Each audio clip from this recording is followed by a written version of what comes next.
Welcome back to my channel self study. Last video में हमने बात की थी विकेरियस लर्निंग क्या होती है, ऑब्जर्वेशनल लर्निंग क्या होती है। इस वीडियो में हम बात करेंगे अडल्ट लर्नर कौन होते हैं, अडल्ट लर्निंग किसे कहते हैं एंड इस थ्योरी को किसने दिया था, अडल्ट लर्नर के एजम्पशंस देखेंगे। आइए स्टार्ट करते हैं हम वीडियो। अडल्ट लर्नर 24 एज से लेकर स्टार्ट होते हैं and older life long process चलता रहता है लर्निंग का। एक पर्सन इंडिविजुअल लाइफ लॉन्ग सीखता रहता है। अडल्ट लर्निंग स्टार्ट होती है 24 एज से लेकर एंड फिर वो लाइफ लॉन्ग प्रोसेस चलता रहता है। एंड जो ये एज में सीखते हैं पर्सन, एक इंडिविजुअल मल्टीपल रोल अप्लाई करता है such as parent, spouse, partner, employ.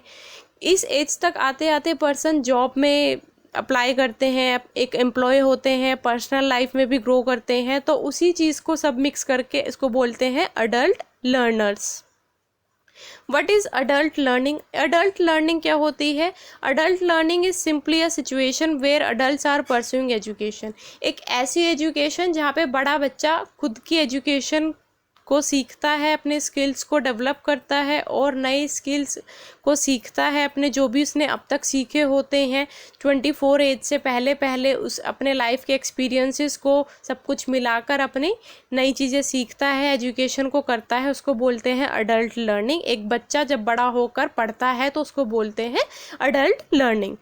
Adult learners होते हैं 24 से लेकर ओल्डर तक and adult learners are diverse group typically age 24 and older. A wide range of educational, cultural background, adult responsibilities and job experiences. This typically do not follow the traditional pattern of enrolling in post-secondary education immediately after high schools. Adult learners वही होते हैं, ये कोई traditional follow नहीं करते हैं। Adult learner जो अब तक स्कूल, कॉलेजेस और पोस्ट ग्रेजुएशन में उन्होंने सीखा होता है कि इतना सब्जेक्ट दे दिया है। फॉर एग्जांपल नेट एग्ज़ाम, जैसे अभी आपको पता है नेट एग्ज़ाम के लिए प्रिपेयर कर रहे हैं तो इसमें जो सिलेबस है वही पढ़ेंगे, उससे ज़्यादा कुछ एक्सटर्नल नहीं पढ़ेंगे, जो भी सिलेबस में मेंशन है। ये उस चीज़ को फॉलो नहीं करते हैं, ये अपने ट्रेडिशन खुद ही फॉलो करते हैं, खुद ही बनाते हैं। जो अपने एक्सपीरियंसेस से उन्होंने अब तक सीखा होता है लाइफ में, उसको आगे कंटिन्यू करते हैं एंड कैसे अपने न्यू स्किल्स को डेवलप करते हैं। इसकी कैरेक्टरिस्टिक्स देख लेते हैं। लर्नर्स की कैरेक्टरिस्टिक्स क्या होती हैं? सेल्फ डायरेक्शन होती है, प्रैक्टिकल एंड रिजल्ट ओरिएंटेड होते हैं। ये सेल्फ डायरेक्शन मतलब उनको खुद ही पता होता है कि उनको आगे लाइफ में क्या करना है, कैसे करना है। उनके अपने गोल्स उनको पता होते हैं, गोल्स ओरिएंटेड होते हैं, उनकी हाई एक्सपेक्टेशंस होती हैं और एक मल्टी लेवल रिस्पॉन्सिबिलिटीज़ भी वो अपनी लाइफ में, पर्सनल लाइफ में निभा रहे होते हैं। मोटिवेटेड रहते हैं ये लर्नर हमेशा। अडल्ट लर्नर को एंड्राग्योजी थ्योरी भी बोला जाता है एंड इस थ्योरी को दिया था मैल्कम नोल्स ने।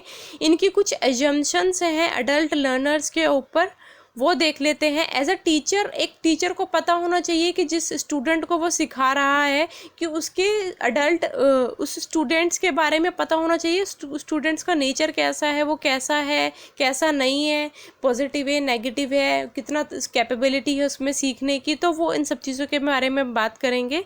फर्स्ट है self concept. Adult move from being dependent on others to self direction as they mature. जब बचपन में वो सीख रहा होता है तो वो डिपेंडेंट होता है टीचर के ऊपर, बट इसमें उसका सेल्फ डायरेक्शन होता है, उसको खुद पता होता है मैच्योर होने के बाद उसको लाइफ में क्या करना है और क्या नहीं करना है। एक्सपीरियंसेस, खुद के एक्सपीरियंसेस से वो सीखते हैं एंड खुद के वैल्यूएबल टूल्स बनाते हैं अपनी लाइफ में आगे बढ़ने के लिए। रेडीनेस टू लर्न, हमेशा नई चीज़ों को सीखने के लिए वो रेडी रहते हैं, क्यूरियस रहते हैं हमेशा। Orientation of learning, adult change their perspective on learning as they grow. जैसे जैसे एज के साथ वो बड़े होते जाते हैं उनके प्रोस्पेक्टिव चेंज हो जाते हैं लाइफ को लेकर, सिचुएशन को लेकर और बहुत सारी चीज़ों को लेकर उनके प्रोस्पेक्टिव चेंज हो जाते हैं, प्रॉब्लम सॉल्विंग हो जाते हैं वो।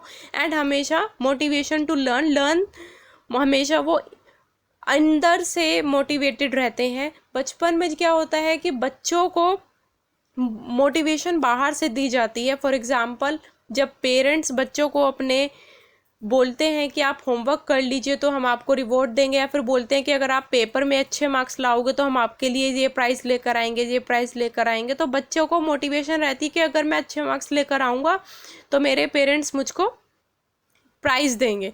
तो इस बड़े लर्नर्स में क्या होता है, वो अंदर से खुद मोटिवेटेड रहते हैं, उनको खुद पता होता है लाइफ में उनको क्या करना है क्या नहीं करना, एंड उनको बाहर के किसी मोटिवेशन की अब इसमें ज़रूरत नहीं होती है।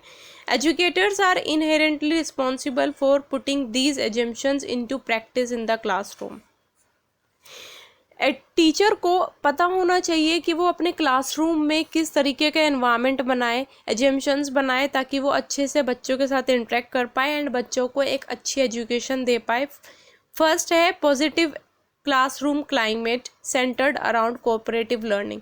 मतलब कोऑपरेट होना चाहिए टीचर को, एक पॉजिटिव एनवायरनमेंट होना चाहिए क्लासरूम में, कोई रूड नहीं होना चाहिए टीचर को बच्चों की तरफ एक पोलाइट वे से बात करनी चाहिए। Research the interest and needs to each adult learner की वो इंटरेस्ट के बारे में जानना चाहिए एंड उसकी नीड्स के बारे में जानना चाहिए कि बच्चे का किस चीज़ में इंटरेस्ट है एंड वो क्या करना चाहता है अपनी लाइफ में, उस तरीके से उसको एडवाइस करना चाहिए। Create learning goal based on the interest and needs outlined.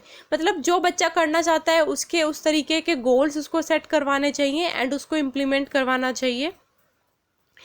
And को स्ट्रेटजीज को करना चाहिए, मेथड्स, उसको इंस्ट्रक्शन देनी चाहिए, एडवाइज़र के रूप में उसके साथ रहना चाहिए, एक गाइड करना चाहिए एंड रिव्यू करनी चाहिए टीचर को अपने स्टूडेंट की, एक लर्नर की। जो भी बच्चा जिस तरीके से, फॉर एग्जांपल पीएचडी अगर बच्चे कर रहे हैं तो पीएचडी के करने के लिए क्या क्या प्रोसीजर फॉलो करना पड़ता है, तो उस तरीके को टीचर उसको बताएगा कि पहले आप नेट का एग्ज़ाम दीजिए, फिर आपको ये करना है, फिर आपको ये करना है। तो उस तरीके से उस टीचर को अपने हर चीज़ को रिव्यू भी करना चाहिए बच्चे की एक्टिविटी को, कि बच्चा सही कर रहा है नहीं कर रहा, और उसको टाइम टू टाइम मॉडिफाई भी करना चाहिए अगर बच्चा गलत कर रहा है तो। Desired outcome of adult learning.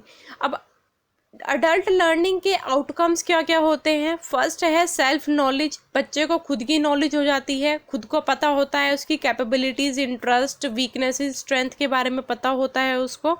Global citizenship, मतलब किस तरीके के एनवायरनमेंट में रहना है, दूसरों के साथ भी पोलाइट वे से बिहेव करना है, रूल्स एंड रेगुलेशंस को फॉलो करना है जो भी सराउंडिंग्स में है। पॉजिटिव एटीट्यूड होना चाहिए लर्नर के अंदर। सीकिंग ट्रूथ, मतलब क्या होता है कि like for example seeking truth without किसी सिचुएशन को ना जाने और विदाउट किसी सच को ना जाने किसी भी निष्कर्ष पर नहीं आना चाहिए।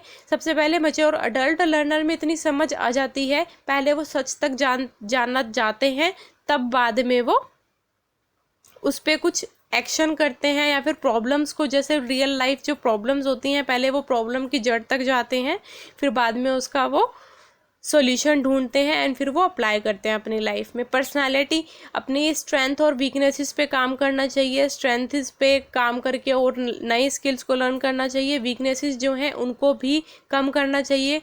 एसेंशियल वैल्यूज़ अपनी लाइफ में बढ़ानी चाहिए, अपनी नॉलेज शेयर करनी चाहिए दूसरों के साथ एंड सबके साथ अच्छे से पोलाइट वे में बिहेव करना चाहिए। सोशल ऑर्डर, लाइक जो भी सराउंडिंग्स में है, एनवायरनमेंट में है, उसको सोशल ऑर्डर्स को फॉलो करते हुए रहना चाहिए एनवायरनमेंट में। कुछ ज़्यादा ये नहीं कि हमको ज़्यादा नॉलेज आ गई है तो हम एरोगेंट हो गए हैं या फिर कुछ मतलब रूड हो गए हैं, तो सारे एथिक्स के साथ फॉलो करते हुए एक लर्नर अपनी लाइफ को जीता है और लाइफ लॉन्ग प्रोसेस चलता है। इसी को बोलते हैं adult learning. I hope guys आपको ये समझ में आया होगा अडल्ट लर्निंग क्या होती है। आप इस वीडियो को लाइक कीजिए, शेयर कीजिए, सब्सक्राइब कीजिए। आने वाली वीडियोज़ में हम और भी टॉपिक्स कवर करेंगे। Thank you so much guys.